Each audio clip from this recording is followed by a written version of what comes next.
teaching artist with the Meta Arts Organization, a nonprofit in Twist, Washington.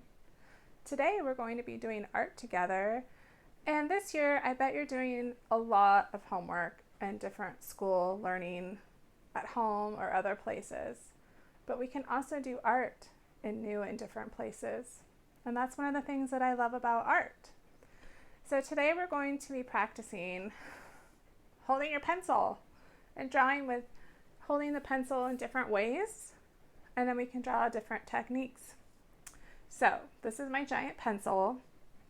It is made out of wood, and no, it doesn't write, but it's a great prop for me to show you how to hold your pencil. So when you're writing your name, usually you hold your pencil down low, right? Because you have a lot of control there. You can push very easily down low. Sometimes artists hold their pencils up higher, and then you can draw lighter. You have less control, but you can do some nice sketchy lines. You can also hold your pencil way back. Sometimes we'll be holding our pencil like this and pushing down and drawing. Pretty crazy, huh? You'll hear me talking in our drawing video about how the pencil can be like a ballerina. So I'll say, put your pencil on her toes like a ballerina, or put your pencil on her heels like a ballerina. So heels, and toes and heels. So we'll use different parts of the tip of our pencil when we draw. We'll use different pressure also. Sometimes we'll draw harder, and sometimes we'll draw as light as a feather. Feathers are really soft and gentle, and we can draw very soft and gentle too. We also use not just our hands to draw with, right? We use our wrists, our elbows, our shoulders. We lean over our art sometimes and draw using with our backs and our neck muscles. Sometimes we make really funny faces when we draw. So go ahead and wiggle those fingers. Maybe you're left-handed or right-handed, and then you're going to push pause and grab a pencil and a piece of paper and a smooth surface that we can draw on together today. And when you're ready, go ahead and push play again, and we'll get to drawing.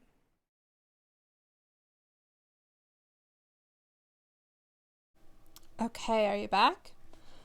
Great. So you have your piece of paper that you gathered, you have your pencil, and you need a clean workspace. So find a place to work. You can even do this on a clipboard, or just put your piece of paper on your notebook, on your lap. That's all great. Make sure your computer is moved a little ways away so you have space to work. And you can always pause this video at any time if I'm going too fast for you, or you want to explore something else a little more in depth. But right now, remember when we did our large pencil tutorial and warm up? We warmed up our fingers and our hands and our wrists. Well, now that our hands are warmed up, we're going to go ahead and draw. So you're going to put your paper this way, and then you're going to hold your pencil, maybe how you write with your pencil, and go ahead and find the approximate middle and just put a line down the middle. It doesn't have to be exact. Go ahead and draw a line down the middle. Now the first thing I always do when I do my art or my art assignments is I put my name on it. So I remember this is mine, and then maybe you want to write the date of when you did it. Up to you. Okay, so now we're going to practice holding our pencil differently. The first thing we're going to do is let's hold it back in the middle and kind of loose. I'm not gripped tight. I'm kind of holding it really loose. And I'm going to go into this corner, and I'm just going to draw in this little zone. And I'm going to do loop-de lines really soft. And then I'm going to take my pencil and I'm going to move it around and see what happens. Whoa, they get kind of shaky, huh? So when I held it one way, they were smoother. And then as I moved my wrist, I lost some control and I got funny shaky lines. Now we're going to draw some angle lines. Let's hold our pencils a little bit further down, just like you would when you write your name. And let's make some sharp lines. Do you see how that's darker and crisp and we have lots of control? I'm just doing up and down zigzags. All right. So now we have a squiggly line, a zigzag line. What happens if we take our pencil and we put the ballerina on her heels? So remember, this is on her toes, this is on her heels. So we lay it flat. And it's trickier to hold your pencil like this. So what I do is I kind of rest it, cradle it in my fingers, and I hold my pointer finger, the one next to my thumb, and I'm going to draw sideways with my pencil. And I'm just going to do a sideways line all the way across my first little section here. Do you notice how fat that line is? I drew with that whole side of my pencil, that whole part of my lead. So that's the ballerina on her heels. Let's use the ballerina on her toes. And I'm going to hold my pencil up and down, and I'm going to go right below that. Wow, do you see how skinny that line is? I have a big fat line and a tiny little thin line right there next to it.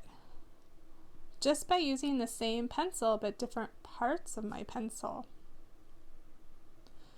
Now that we know how to draw this skinnier line, remember when we talked about the feather? How we can pretend like we're drawing with a feather, very, very soft line. Let's hold our pencil gently and do a soft line, super soft. Can you even see my line? All right, good job. Do it as soft as you can. Try another one. Try to go even lighter. It's almost invisible. The softest line you can draw. So when you draw really soft lines like that, and you're not pushing very hard with your pencil, right? You're just letting your pencil glide across the surface. A lot of artists like you and me, when we go to draw things, it's nice to use that feather soft line first, because we don't always have the exact shape when we're drawing, and so it lets us build up our shape. Okay, so let's try some crisscross lines. So we're going to draw a bunch of sticks. I'm going to hold my pencil further back now, and I'm just going to use the ballerina not on her heels and not on her tip, kind of on the edge here. And I'm going to do lines, diagonal lines, all like this, all the way across. So we're doing diagonal lines all the way across. And now I'm going to flip and do my lines the other way. How am I going to do that? I could flip my whole wrist and go this way. I could turn my hand around here and go this way and draw a crisscross line. Oh, I could even turn my paper and do it, right? So if you're right-handed or left-handed, you'll notice that some lines are easier to draw some ways, and then the other way is a little trickier. I like to wrap my hand around and crisscross my lines this way. It's like we're stacking sticks back and forth. This is called cross-hatching. It's kind of fun. Looks like a fence or something, huh? So we have cross-hatching lines.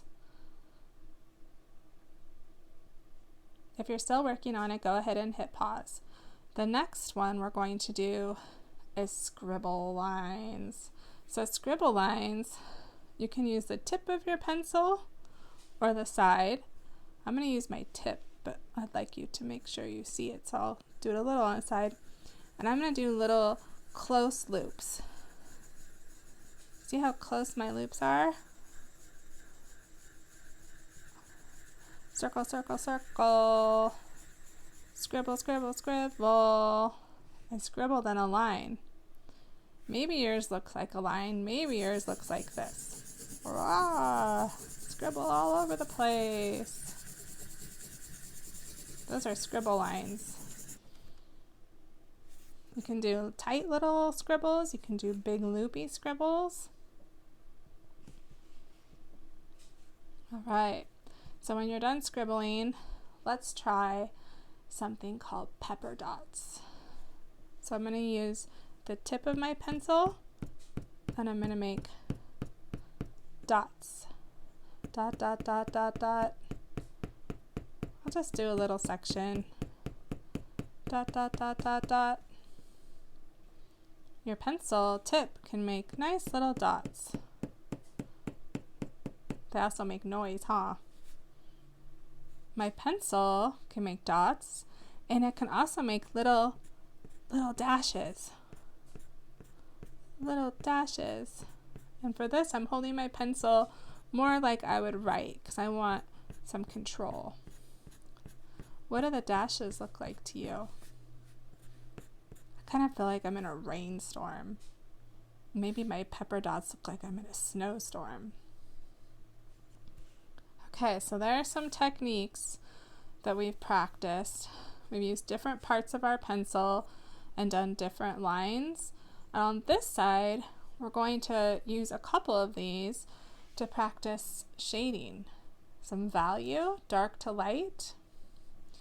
So who knows how to draw a rectangle? Do you know how to draw a rectangle? Over here, we're going to draw 2 rectangles. One rectangle. Rectangles are like the shape of a door, right? They have 2 long sides and a shorter top and a shorter bottom. And then we'll do another rectangle right next to it. It's like 2 doors. Is it okay if one rectangle is bigger than your other rectangle? Definitely, but you just want to kind of fill in your whole space over here. Okay, so 2 rectangles that are big enough that we can do some shading in. All right, so I'm going to keep going, but if you're still working on that, feel free to pause. Okay, so from the first rectangle here, the one closest to my center line of my paper, I'm going to put the ballerina on her heels so I get this part. Remember this big fat line we did with the ballerina on her heels where I held my pencil funny and I kind of pushed down on it? We're going to be doing that same thing in this whole rectangle, but we're going to be tricky. We're going to go dark to light. So the first thing I'm going to do is I'm going to push and make my pencil show up as dark as I can. I'm adding a lot of pressure. I'm pushing, pushing, pushing, pushing. And I'm going back and forth. Is it okay if you go out of the lines? Totally. Okay, so as I go down, I'm going to go a little lighter. I'm not going to push as hard. Maybe I'll go slower. So I'm going lighter, lighter, lighter. Oh, I'm going to go even lighter. I'm barely going to touch my paper. I'm still with the ballerina on my heels, but I'm not pushing as hard. And so less of my pencil is on my paper. And then look, we went dark to light. We went dark, dark, dark. And then we lightened up as we went. And you just shaded a rectangle from dark to light. How about we do another trick over here where we go dark to light, but we use a different technique? How about we pick, scribbling?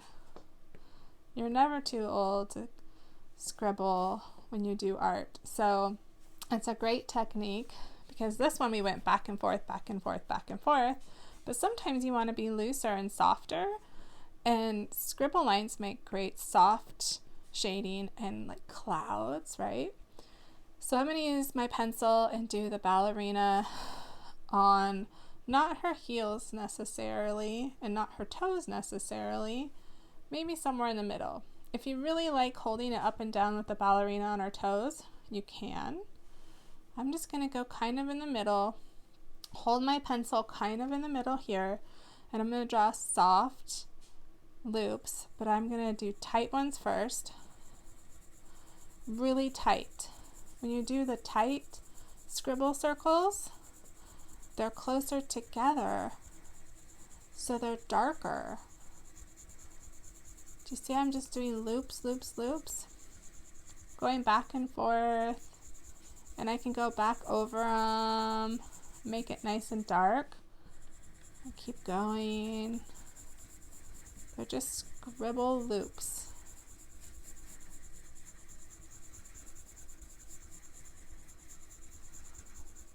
Alright, so I got a dark section. I did really tight scribbles. Now maybe towards the middle here, I'll go a little bit bigger loops. Can you make a little bit bigger loop as you scribble down?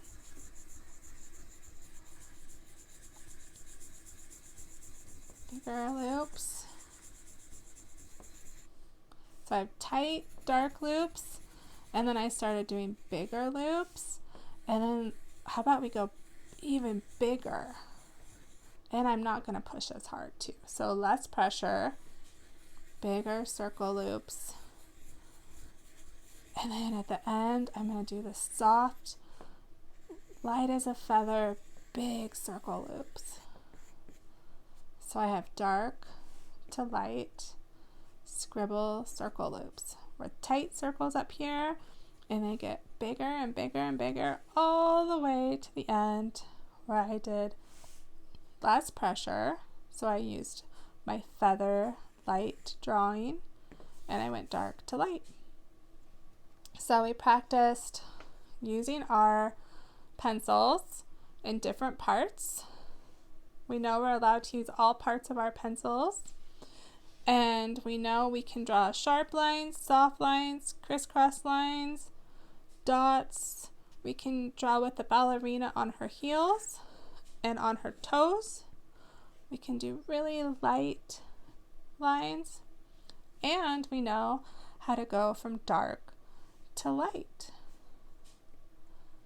You did a great job today. Whenever you finish an art project, it's always nice to check that you have your name on it and then clean up all your supplies. Today, we just have our pencil and our paper, so there's not as much to clean up. And I had a great time making art with you today. I hope that you enjoyed our pencil drawing lesson and that you'll come back and do another Metal Arts lesson really soon. Bye for now. Have fun.